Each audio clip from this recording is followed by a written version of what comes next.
the Olympics. A timeless spectacle that has captivated humanity for centuries.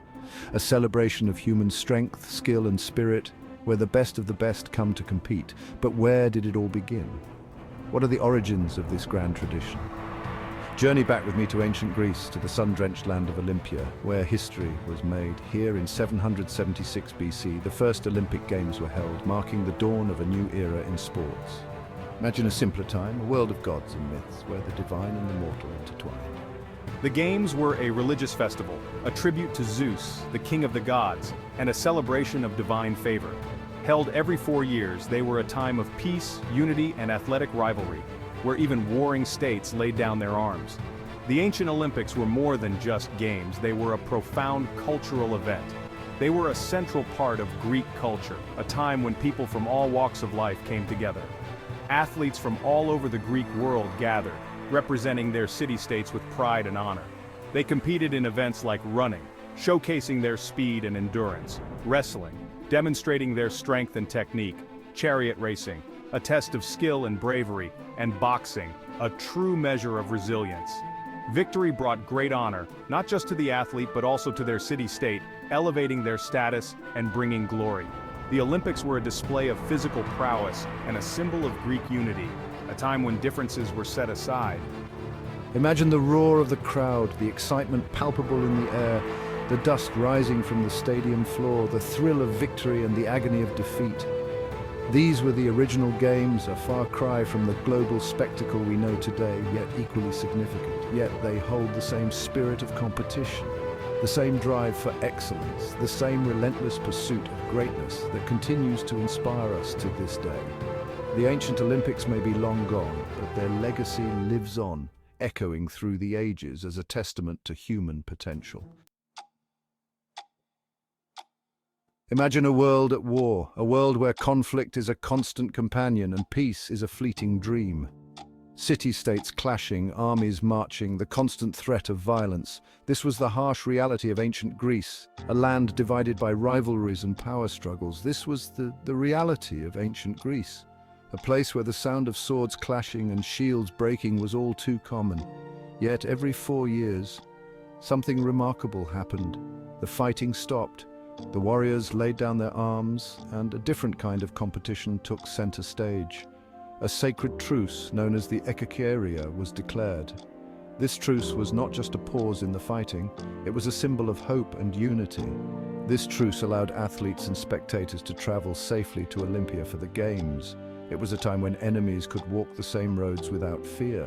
The Ekacheria was more than just a ceasefire. It was a powerful statement that even in times of war, peace was possible. It was a testament to the power of the Olympics. The Games were a beacon of hope, showing that athletic excellence could bring people together. It was a recognition that some things, like the pursuit of athletic excellence, transcended war and conflict. The athletes were not just competitors, they were symbols of a higher ideal. For a brief time, enemies became rivals on the field of play, united by their shared love of sport. The competition was fierce, but it was also fair and respectful. This truce was a sacred time, a period of peace and diplomacy in a world often consumed by war. It was a moment when humanity's better nature prevailed. The Games were held at Olympia, a sacred site dedicated to Zeus. This location was not chosen by chance. It was a place of great spiritual significance. This location added to the religious significance of the event. Pilgrims and athletes alike felt the weight of history and tradition as they approached Olympia. It created an atmosphere of reverence and respect, further reinforcing the importance of the truce.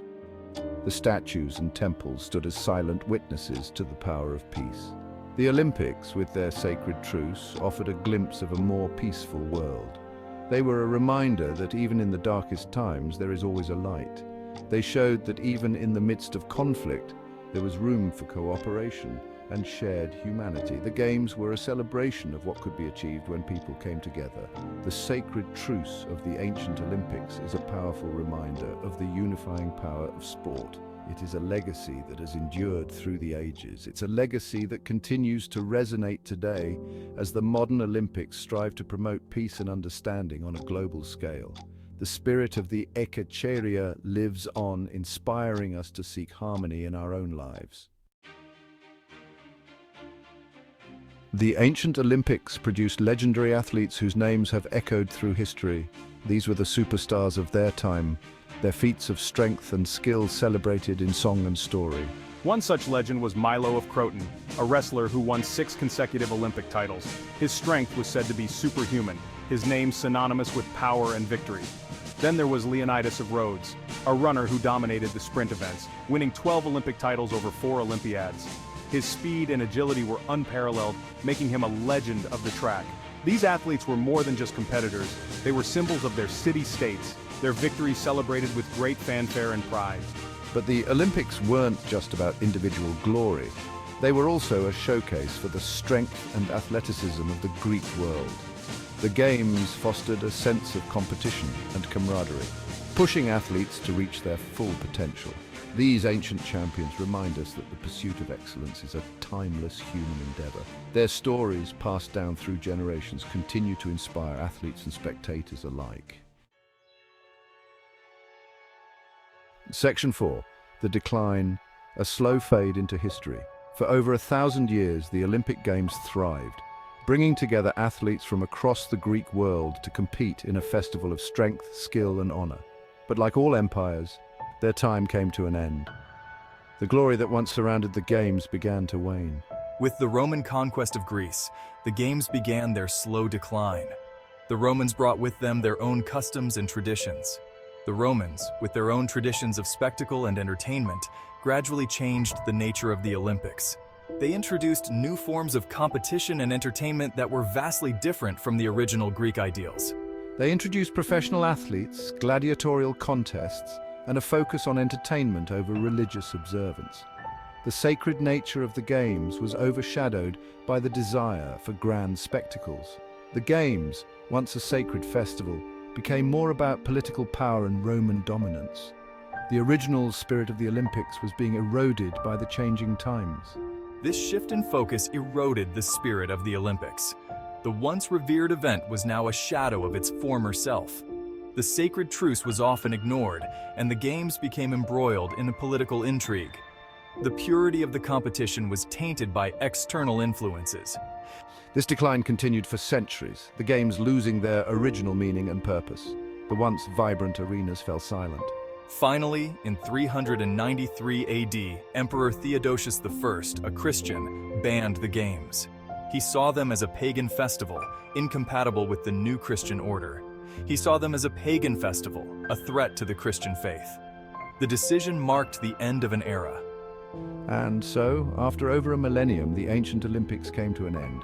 The once grand stadiums were left to crumble. The Games were forgotten, their stadiums crumbled, and their stories faded into legend.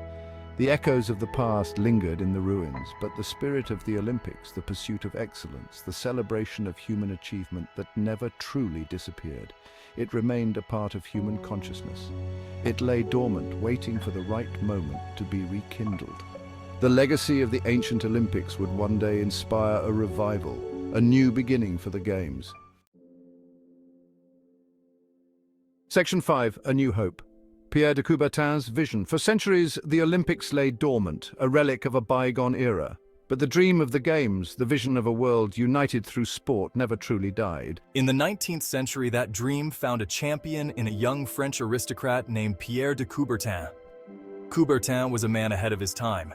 He believed in the power of sport to educate, to inspire, to promote peace. He saw the ancient Olympics as a model for a better world. A world where nations could compete peacefully on the field of play. Coubertin traveled the world, sharing his vision, rallying support for his audacious plan to revive the Olympic Games. His message resonated with many who yearned for a more peaceful and united world. In 1894, Coubertin's dream became reality.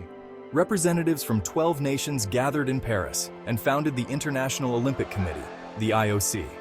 The stage was set for the return of the Games, a rebirth that would change the world of sports forever. Section 6. The First Modern Olympics, Athens, 1896. The world watched with bated breath as Athens, the birthplace of the ancient Games, prepared to welcome athletes from across the globe. In 1896, the first modern Olympic Games were held. It was a moment of great significance, a symbol of hope and renewal. 2 weeks of competition followed, a celebration of athleticism and international camaraderie. Athletes from 14 nations competed in 43 events, their efforts reigniting the Olympic flame for a new generation. The Games were a resounding success, capturing the imagination of the world. They marked the beginning of a new era for the Olympics, an era of global participation, athletic achievement, and international cooperation. While much smaller in scale than the global spectacle we know today, the 1896 Games laid the foundation for the modern Olympic movement. Section 7. The Winter Games, a frozen spectacle. The Olympic movement continued to grow, embracing new sports and new challenges. In 1924, a new chapter in Olympic history began with the first Winter Games, held in Chamonix, France. These games celebrated the thrill of winter sports, with athletes competing in events like skiing, skating, and bobsledding.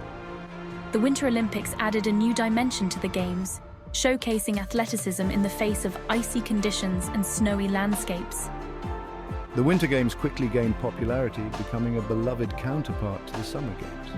They provided a platform for athletes from colder climates to showcase their skills and for winter sports to captivate a global audience.